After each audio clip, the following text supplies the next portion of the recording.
Good afternoon to everyone. My name is Simos Zenios and I am the Associate Director of the UCLA Stavros Niarchos Foundation Center for the Study of Hellenic Culture. I am delighted to welcome you to today's event, which celebrates International Greek Language Day. We are co-sponsoring this event with the Embassy of Greece, the Consulate General of Greece in Los Angeles, and the Hellenic Library of Southern California. It is a privilege to partner with these institutions in our shared pursuit, which is the promotion of Greek language, culture, and heritage.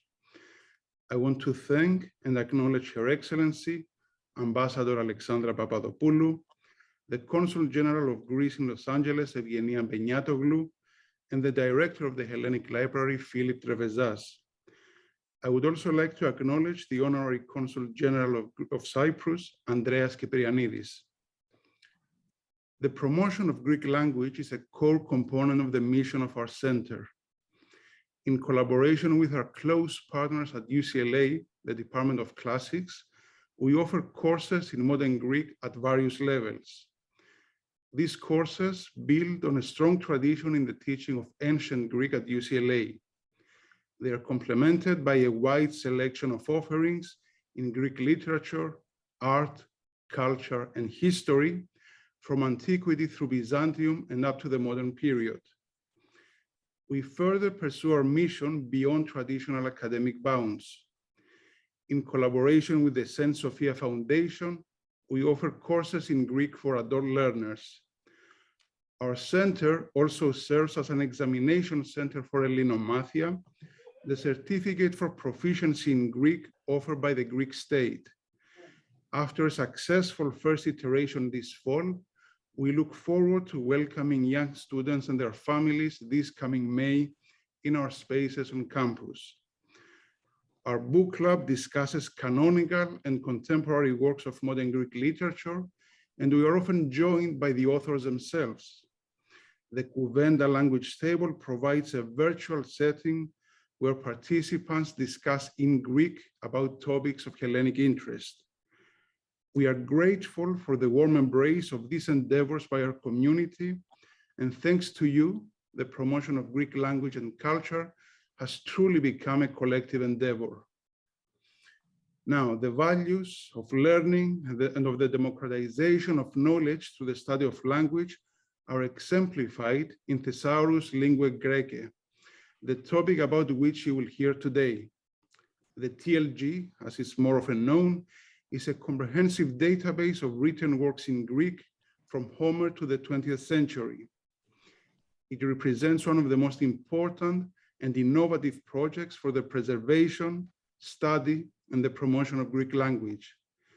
Our guide to this topic will be the director of the TLG, Professor Maria Pantelia. Now, before turning over the program to our speaker, I would like to welcome the Ambassador of Greece and a friend of our center, Alexandra Papadopoulou, who will offer a few opening thoughts on the importance of Greek language and of this celebration. Your Excellency, the screen is yours. Thank you very much. It is with great pleasure that I join you today on the occasion of International Greek Language Day.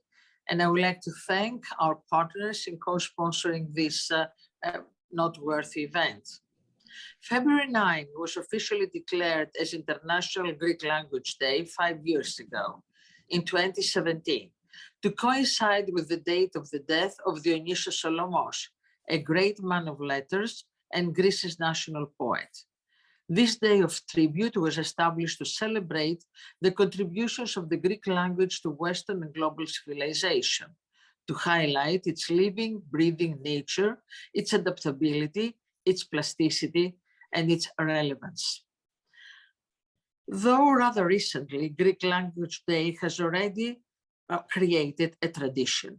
Internationally, year by year, more and more institutions, communities, and organizations celebrate and reflect on Greek language.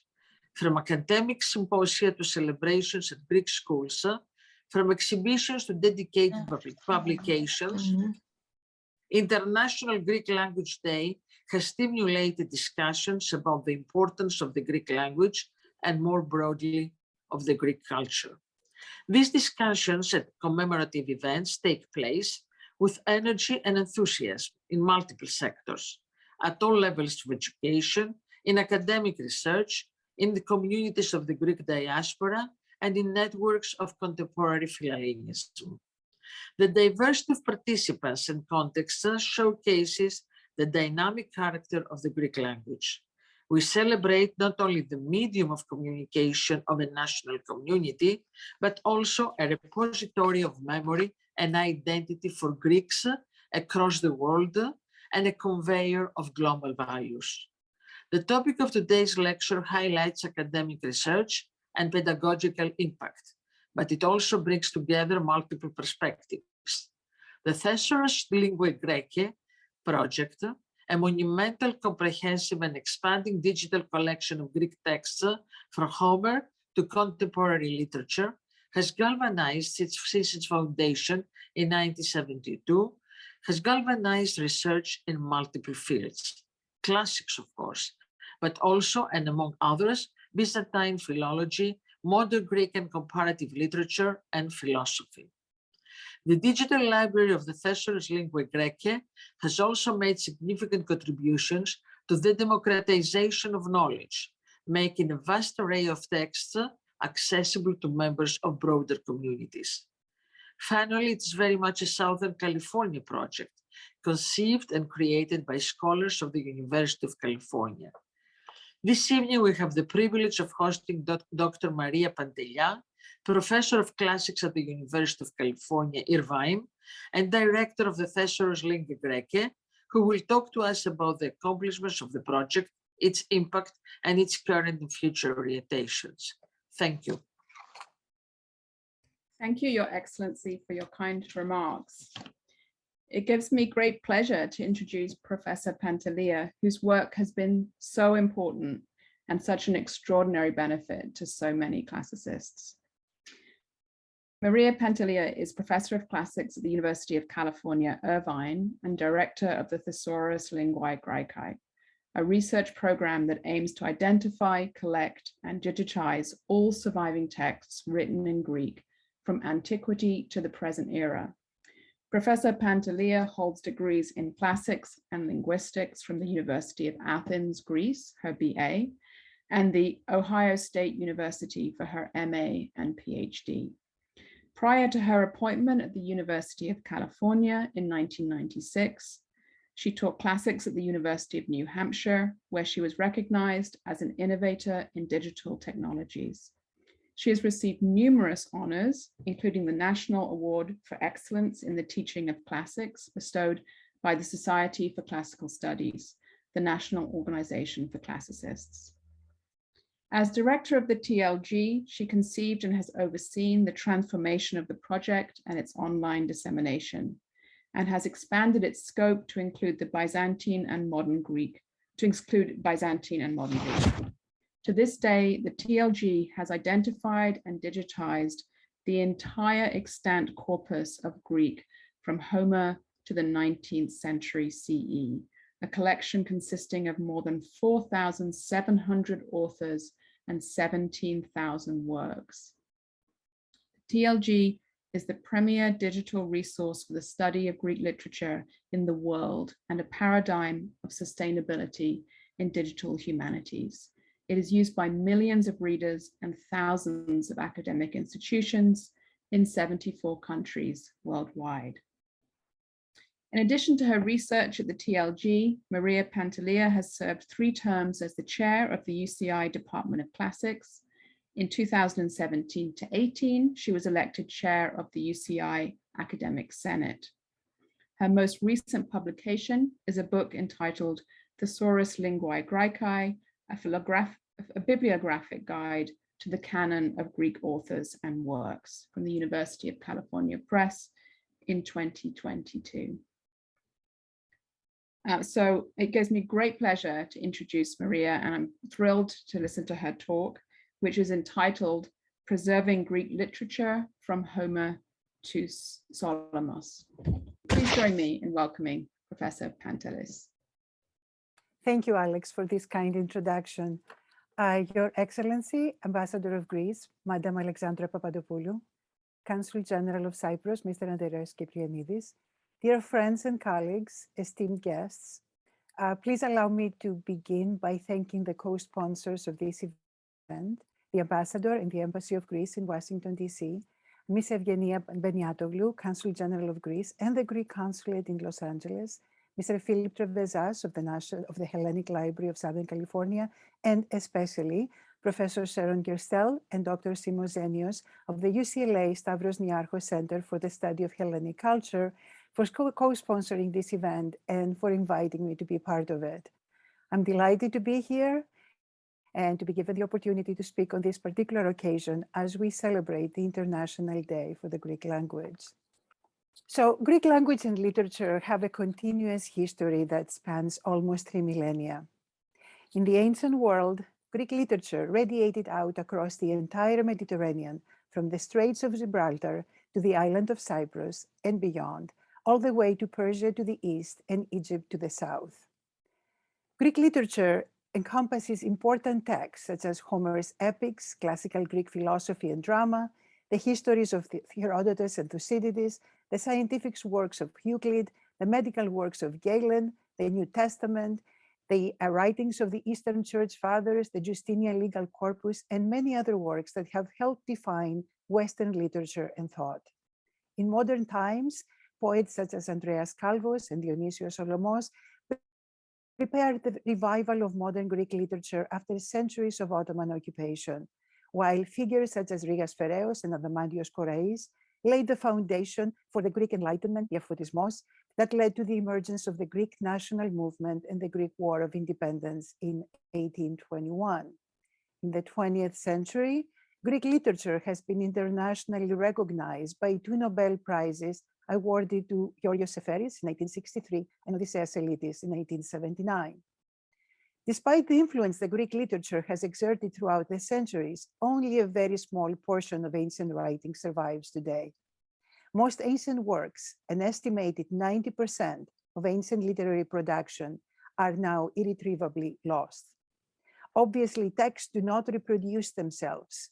Their physical survival through centuries of political, ideological, and religious upheavals, the natural devastation of time, foreign invasions, accidental destruction, not to mention mice and bookworms, is far from guaranteed. Before the age of printing, their survival was tied to A, being valued by someone who would preserve them, and B, being manually copied by someone educated enough to perform the copying. It is therefore no surprise that we have only 7 of Aeschylus' estimated 70 or 90 plays, 7 of Sophocles' 120 plus plays, and 18, possibly 19, of Euripides' estimated 90 plays. Among historians, Hekateas of Miletus, who flourished in around 500 BC, was the most important early prose writer in Ionia, but we only have fragments of his writings on geography and mythography. 53 of the 58 books of Theopompus' history on the reign of Philip II of Macedon, published after 324 BCE, survived into the 9th century. Photius read them and left an epitome of the 12th book, but now they live in short snippets in the works of others. We have to write the whole history of Alexander the Great without direct access to any of the contemporary sources. What we know about the pre-Socratics comes from quotations by authors who are trying to refute them. So Parmenides' provocative poem on nature exists in 160 out of an estimated 3,000 lines. Only slightly better, the 500 lines out of perhaps 5,000 of Empedocles on nature and purifications. That's the only thing that survives. Even well-represented philosophers like Aristotle did not escape the ravage of time. Key parts are missing from his extant corpus. Photius' renowned Bibliotheca or Myriovivlos is a collection of extracts and abridgments of 280 volumes of classical authors, the originals of which are now to a great extent lost. Our view of Greek literature is one of enormous absences.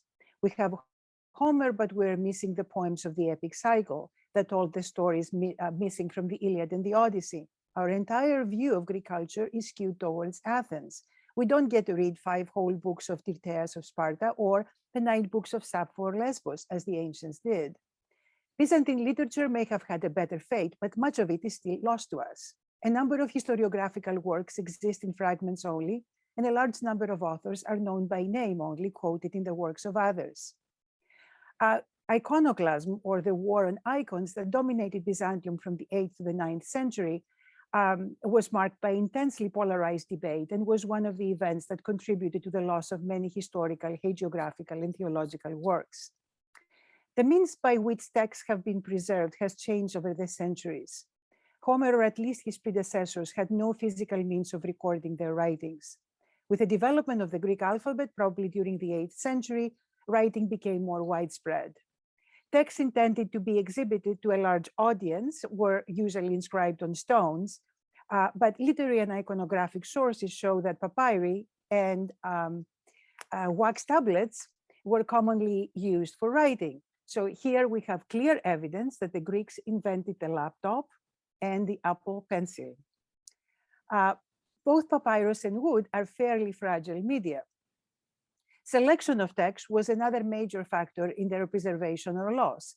Each time texts were transferred from one medium to another, as for example in the 2nd century AD, when texts were copied and transferred from the papyrus roll to the more enduring form of the parchment book, or later when parchment was replaced by the codex, books were selected for their content and often for inclusion in the school curriculum. Some authors were preserved, some were not. Libraries in the ancient world contain copies of books of major importance. Of the works of lesser poems, however, remarkably little has survived. Obviously, the popularity of a certain book or author contributed to the survival of the work. Homer's works were the common cultural property of all Hellenes, and therefore spread wherever Greeks lived, similar to the Bible. Other authors were not as popular. The Library of Alexandria, which was undeniably the largest one in antiquity, was established during the Hellenistic period by the Ptolemies, the Greek rulers of Egypt, and was probably designed with Aristotle's library in mind. The exact number of volumes kept in the library is difficult to estimate due to the varying reports from ancient authors. According to Eusebius and the Byzantine grammarian Judges, the library may have contained anywhere from 200,000 to 490 volumes during the 3rd century. With later acquisitions, including a gift of 200,000 rolls from the Pergamum library given by Anthony to Cleopatra, the vast collection at its height possibly comprised nearly 1 million volumes. But as the Egyptian dynasty declined, so did the library, and subsequent wars destroyed what was left. Greek writings had a profound influence on Roman culture.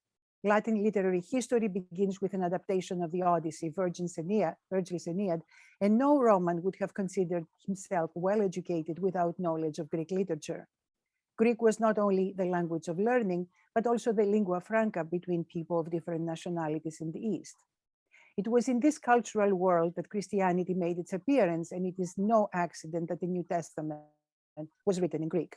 Christian authors and Byzantine intellectuals had to face the challenge of adapting a successful classical system of education in order to express the new truths of Christianity. Christian authors recognized that the intellectual tradition of the classical past was not entirely alien to them. For example, Stoic ethics that were critical of slavery or wealth were an important part of contact between the new faith and the ancient culture. Educated Christians deliberately exploited the instruments of classical learning for their own religious purposes. The 3 Cappadocian fathers, Basil of Caesarea, his brother Gregory of Nyssa, and Gregory Nazianzus, as well as the somewhat younger John Chrysostom, all born into Christian families, exemplified in their own lives that faith and Christian education could come together. By citing and quoting ancient texts, they contributed to their preservation.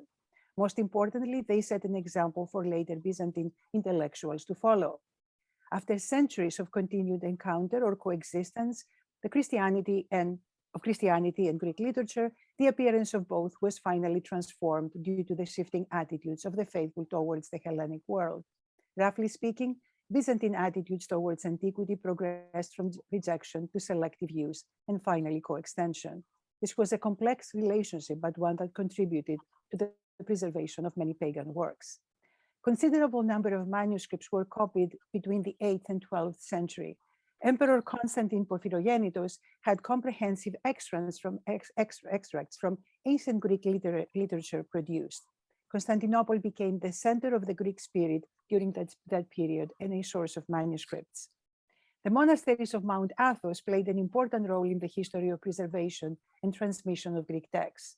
For centuries, monks laboriously copied cultural works from the past, saving them for posterity. With the fall of Constantinople in 1453, a large number of manuscripts were destroyed. But fortunately, a large number also escaped destruction and was transported to Western Europe by scholars who fled carrying their valuable possessions with them. Once they settled in Europe, they began copying their manuscripts, and the discovery of printing helped their reproduction. Printing, in essence, became the savior of Greek literature, which up to that time was scarcely known to the West, if known only by Latin translation. The idea of collecting and preserving Greek literature was resurrected in 1972, exactly 50 years ago, when the Thesaurus Linguae Graecae project was established at UC Irvine. A campus-wide research program, the TLG aims to create a repository of all Greek literature from antiquity to the present era, and to develop programs that advance research in Greek studies. Let me begin with the history that led to the creation of this project. The creation of the Greek thesaurus goes back to the Renaissance, when Henri Etienne, a scholar and printer, also known as Stephanos, following the footsteps of his father, Robert Etienne, created the first comprehensive dictionary for Greek and Latin. In 1572, he published his Thesaurus Graecae Linguae. Henri died in 1598, an impoverished man. Nevertheless, his Thesaurus revolutionized the study of Greek language and literature and was to become the scholarly standard in Greek lexicography for nearly 300 years. This is a copy of the first printing of Stephanos that we have in our office. This monumental work was not complete because a large number of authors, texts, and documents were discovered in Egypt during the 19th century, texts that were unknown to Stephanos during the late Renaissance. At the end of the 19th century, German and British scholars came together and decided it was time to produce new dictionaries for Greek and Latin. They decided to tackle the Latin language first. Their decision was based on the fact that, as they estimated, only 9 million words would have to be collected for the Latin thesaurus. On the Greek side, they figured that more than 90 million words would have to be collected. We now know that the figure was an overestimate. The actual number would have been closer to 50 million. The Latin thesaurus seemed to be an easier and more feasible task, so preliminary planning started around 1882-83 in Munich, where the Thesaurus Linguae Latinae project was formally constituted. The Universities of Göttingen and Munich bought 9 million index cards, and the task of writing one word on each card started. This task took 7 years. Then the 9 million cards had to be sorted and alphabetized. The final result of this effort is now deposited in shoeboxes on the first floor of the Bavarian Academy of Sciences. The slips constituted the basis for the semantic work, which began in the year 1900. At the time, it was estimated that the creation of the dictionary would take 15 years. This estimate was subsequently revised to 30 years. In year 2022, the Great Latin Thesaurus is still in progress and has reached letter P. The experience of the Latin Thesaurus discouraged scholars from undertaking work on the Greek corpus. Hermann Diels, a member of the committee, wrote, "Even if we were to assume that all Greek texts have been worked over, slipped, and excerpted by a gigantic staff of scholars, and that a great house had preserved and stored the thousands of boxes, whence would come the money, time, and power to sift the thousands of slips and bring news into this chaos?" Subsequent efforts were also abandoned until the late 60s, when Marianne MacDonald, a graduate student of classics at the University of California, Irvine, proposed the creation of a digital Greek thesaurus. Marianne was motivated by her dissertation research on terms of happiness in Euripides. Being the daughter of Eugene MacDonald, founder of the Zenith Corporation, she understood the potential of technology and recognized that computers could do what years of manual collection had failed to accomplish. So it was a young classicist's search for terms for happiness that provided the impetus for the creation of the digital thesaurus, fittingly named Thesaurus Linguae Graecae after its Renaissance predecessor. Marianne went on to a successful career as professor of classics and theater at the University of California, San Diego, but she remained in close contact with the project. It is safe to say that without Marianne's foresight and persistence, this project would not have existed. This world owes her a great debt of gratitude. The project was officially established in 1972 at the first planning conference at UC Irvine. The conference was attended by a number of American and European scholars, including UCLA faculty. UCI Chancellor Aldrich, the first UCI Chancellor, was also in attendance, sitting by the window. It was decided that the Greek thesaurus should take advantage of computer technology and cover the period from Homer to 200 AD. At the recommendation of David Packard, son of the co-founder of Hewlett-Packard and UCLA professor of classics at the time, it was decided that the TLG would not be a lexicon, as the name thesaurus might indicate, but a collection of texts that would provide the data for the subsequent creation of dictionaries. This was a critical decision. Had the planning committee opted for the creation of a dictionary, the TLG would have been in the same position as many historiographical projects that take decades or even centuries to complete. The TLG, true to its name, is a treasure house of Greek literature. David Packard's contribution in the early days of the project cannot be overstated. Packard and his team, especially William Johnson, who is now professor of classics and dean of humanities at Duke University, created the IBICA system, namely the hardware and software originally used to check the spelling and formatting of the digitized text and to search the TLG corpus. This was a Hewlett-Packard 1000 with a modified operating system. Packard also developed the character and formatting and coding conventions for Greek known as beta code. Beta code assigns an ASCII position to each of the 1224 Greek letters. Diacritics are indicated by non-alphabetic characters following the accented vowel. Due to its simple structure, beta code remains to this day the most practical way to encode polytonic Greek data. In 1985, Packard developed the IBICAS personal scholarly computer, what we call baby IBICAS, the first computer to allow the editing, search, and retrieval of classical text in a fully integrated desktop package. Designed before the introduction of the Apple Macintosh, this personal computer combined multilingual word processing with a high-speed CD-ROM-based delivery system for large text data. In the early days of the project, digital texts were disseminated on magnetic tapes. Thanks to IBICAS, the TLG took the first step towards a wider distribution of its digital data, namely the production of the first TLG disk, Disk A, containing 27 million words. A was in fact the first compact disc ever produced in the world. It contained Greek texts and not music, as you may expect. In 1988, the TLG released an updated CD-ROM with 42 million words, followed by TLG-D in 1992 with 57 million words. By the mid-1990s, when I joined the project, all this technology, revolutionary as it had been at the time, could no longer benefit the data and serve the needs of the project. The TLG needed an infrastructure based on contemporary, widely used technologies. This meant re-envisioning and recreating everything from the ground up. Within a few years, we were able to move the data out of IBICAS. That was a truly Herculean task. Create a new system to check the formatting and spelling of texts, and several databases to store our data. In 1999, I think I missed a slide. Okay, in 1999, IBICAS was disconnected. You can see here one of our graduate students turning off the machine. So IBICAS was disconnected and replaced by a new Windows-based text processing system. At the same time, we released the first TLG CD-ROM entirely produced in-house. That was Disk E. And in April 2001, the TLG went online. The original mandate of the project was to create a corpus of authors up to the 2nd century AD. The mandate was later modified to AD 4 and later AD 6. My view has always been that the TLG should cover all of Greek literature. I believe that was also Marianne's wish. And for the last 25 years, we have focused our research on the literary production of post-classical periods.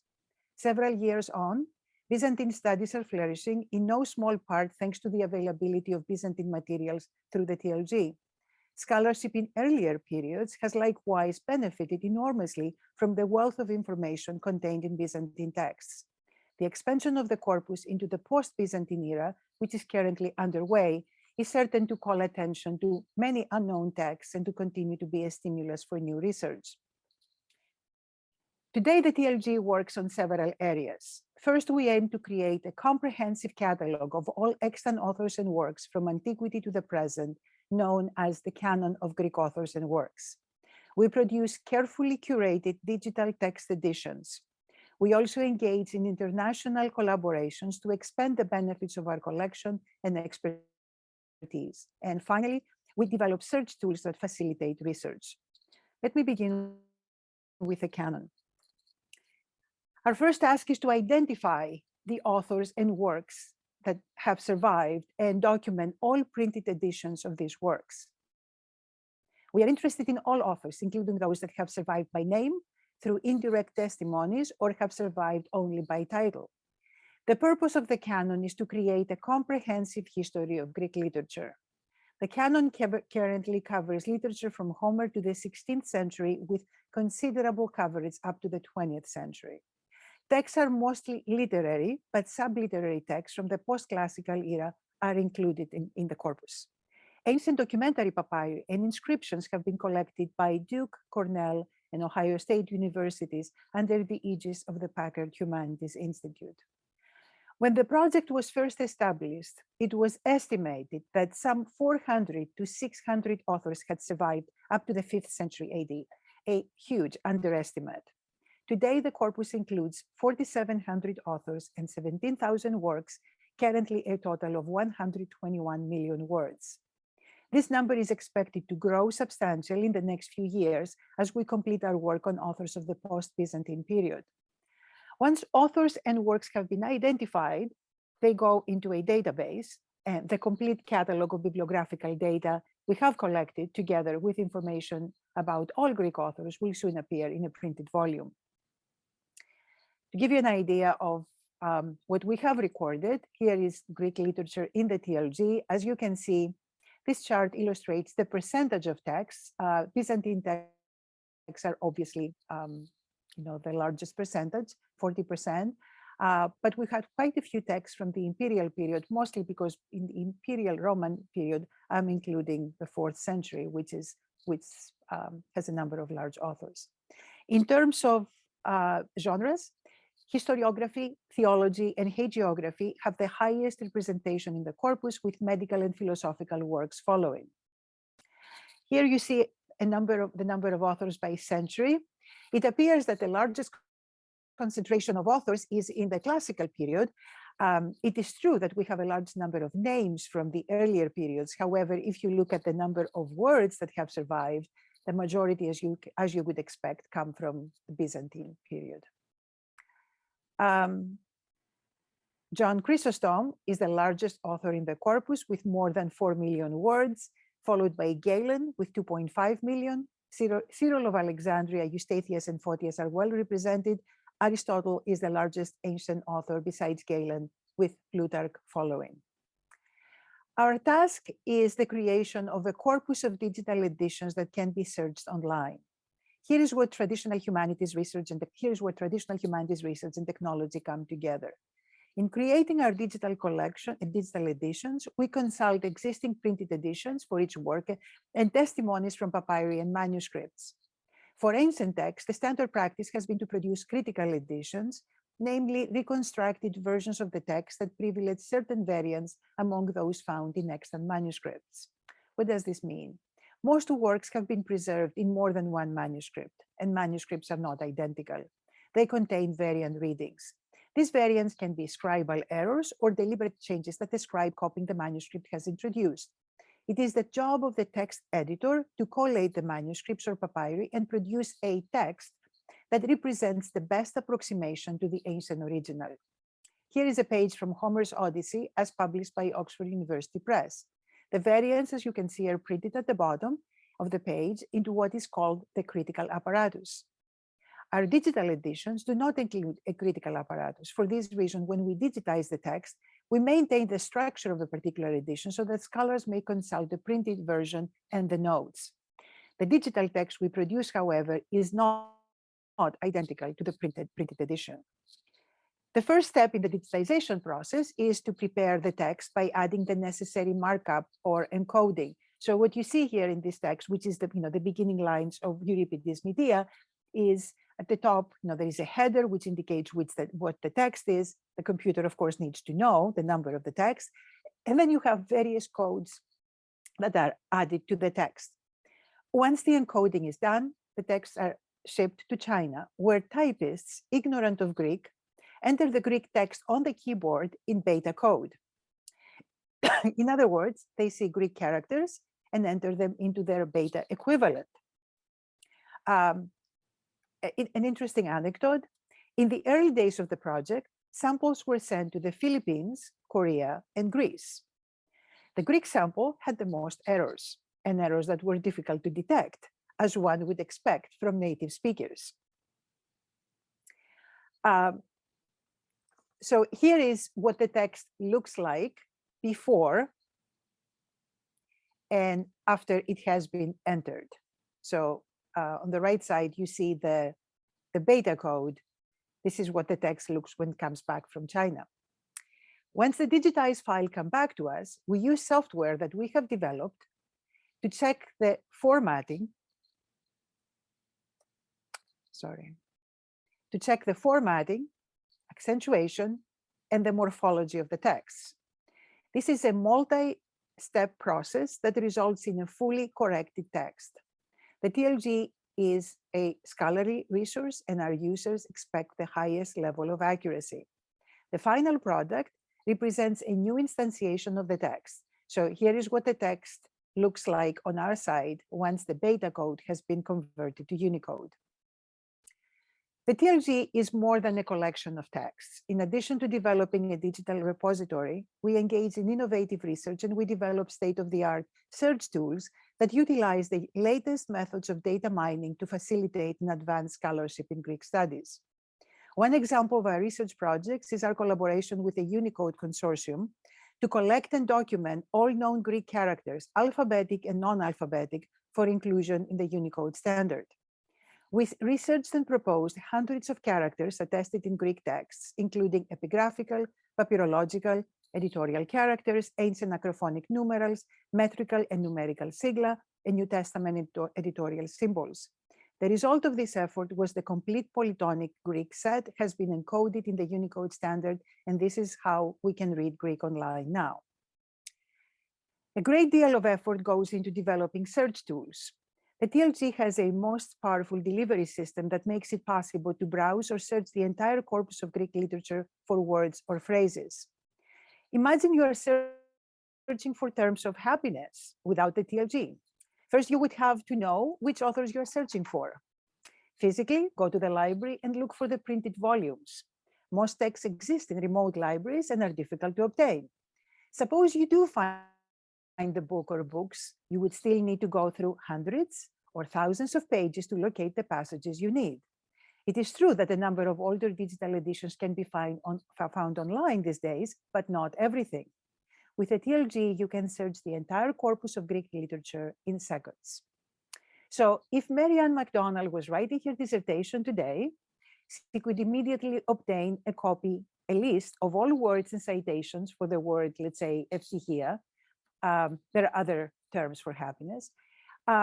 She could also see how this word is attested in the proximity of other words, and she could also ask for the use of the word in proximity with a certain morphological category. Here are a few examples of what one can do with a TLG. A scholar working on a fragmentary text preserved on a papyrus can use the TLG to quickly identify missing letters and fill in the gaps. In this particular papyrus, you see the circle at the bottom. There is a gap. We can see an F, a phi before the white space, possibly an I, and then at the end, an epsilon I-N. So with the TLG, by using the TLG, within seconds, The powerful wildcard search will generate all possible forms that fit in this space. Can you imagine doing this without the TLG? The TLG engine is fully lemmatized. Lemmatization is the grouping of all word forms under one dictionary entry. Unlike English, Greek is highly inflected. In its classical form, nouns have 12 morphologically distinct inflections, while adjectives can reach 23. Verbs can have up to 740 inflections. Modern Greek is morphologically much simpler than classical Greek, but its dialectical variation makes it no less complex. The verb lego has 1,600 morphologically distinct forms in the TLG. This number is likely to increase as more texts are added. If you consider that a Greek verb could be preceded by as many as 3 prefixes, the number of potential verb forms could reach several thousands. Searching for all possible forms, one at a time, is practically impossible. Our engine is lemmatized, and this means that you only need to enter one form, the dictionary form of the verb lego. The system will produce all forms related to lego. Some of these you wouldn't even know they exist, a total of 1,007,866 results. This is how many times the verb lego is attested. The TLG lemmatizer is the only system in the world that covers the vocabulary of all Greek from Homer to Solomos and beyond. In fact, it is the only lemmatizer in any language that covers morphological change over 3,000 years. It is a powerful system that can recognize automatically 98.4% of all Greek word forms, including Byzantine and modern, thus exceeding all earlier expectations. In 1974, David Packard estimated that 93 to 94% of the classical vocabulary could be lemmatized automatically. We have almost 100% recognition of classical word forms. Another example, in the 10th book of the Odyssey, Odysseus is told to go to the underworld to visit the seer Tiresias. He is the only soul with a mind. All other souls, Homer says, flit like shadows. This phrase is often quoted by Byzantine writers. By exploring n-gram technology, the TLG browser makes it possible to immediately obtain a list of all texts that quote this phrase. You don't even need to know that this phrase exists in other authors. To go a step further, one can compare two texts for similarities. For example, find all the instances where Plato quotes Homer. If you're interested in statistical analysis, the word amartia, which meant error in classical Greek, took another meaning in Judeo-Christian texts and became the idea of sin. A picture is worth 1,000 words. Using the TLG statistical tool, you can immediately,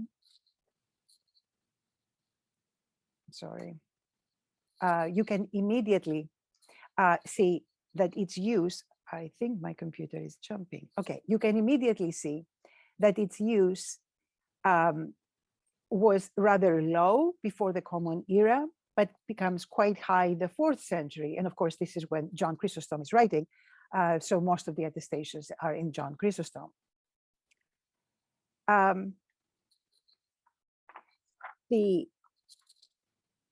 Okay, so in addition to creating a large digital corpus, we have digitized a number of dictionaries.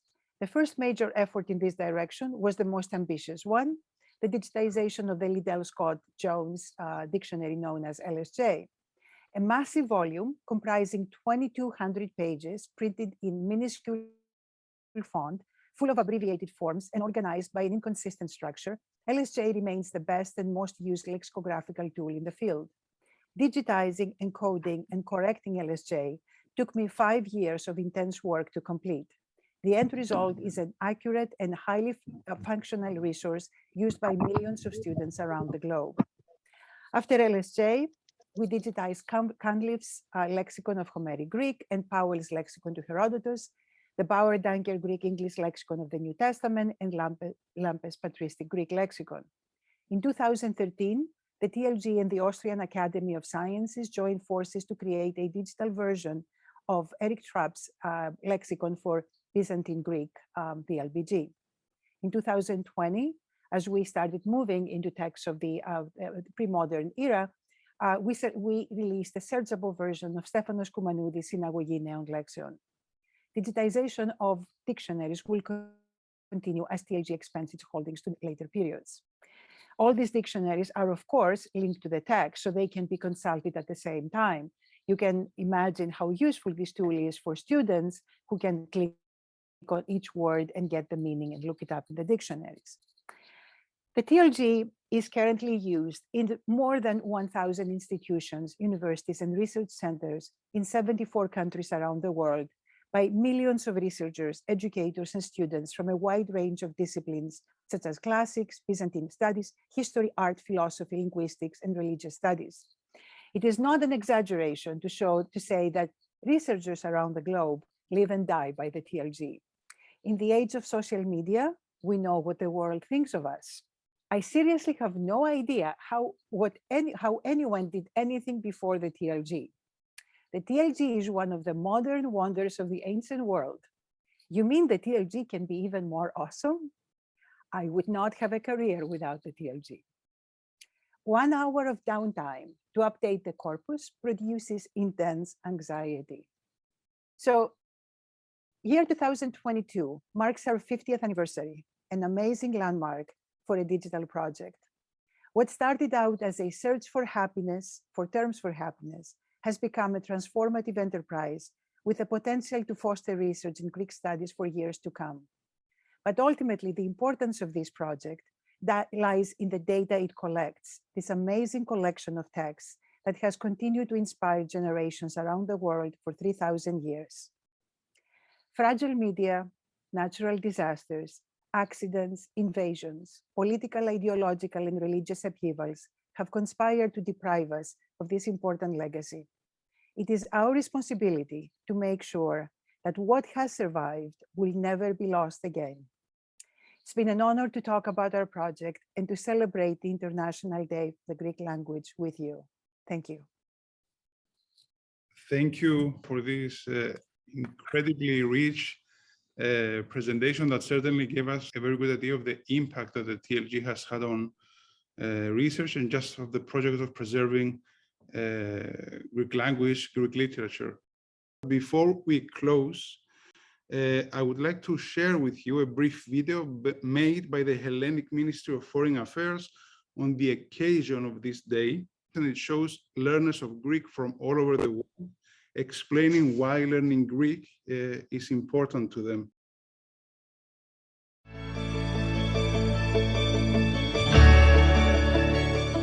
Τα ελληνικά είναι μια γλώσσα με μακρά ιστορία. The word alphabet refers to the first two letters of the Greek alphabet. For many centuries, Greek was the main language of the Mediterranean world. Being a student of archaeology, many words of Greek origin come to mind. Same goes for economics with words such as analysis, Agora, cycle, and polis. In 1957 and 1959, the Greek economist, professor and politician Xenophon Zolotas, governor of the Bank of Greece, delivered 2 speeches in English using only words of the Greek origin. Even the COVID-19 variants are named after the letters of the Greek alphabet. One of the many great things about speaking Greek is that when you're speaking it, you know that you're speaking the oldest continuously spoken language in the world. The modern Greek language is the evolution of the ancient Greek language. But it has lost none of its magic. One of the things that I love most about the Greek language are the insights it gives me into ancient Greek culture and also into concepts that are still with us today. Greek is everywhere. So learn it.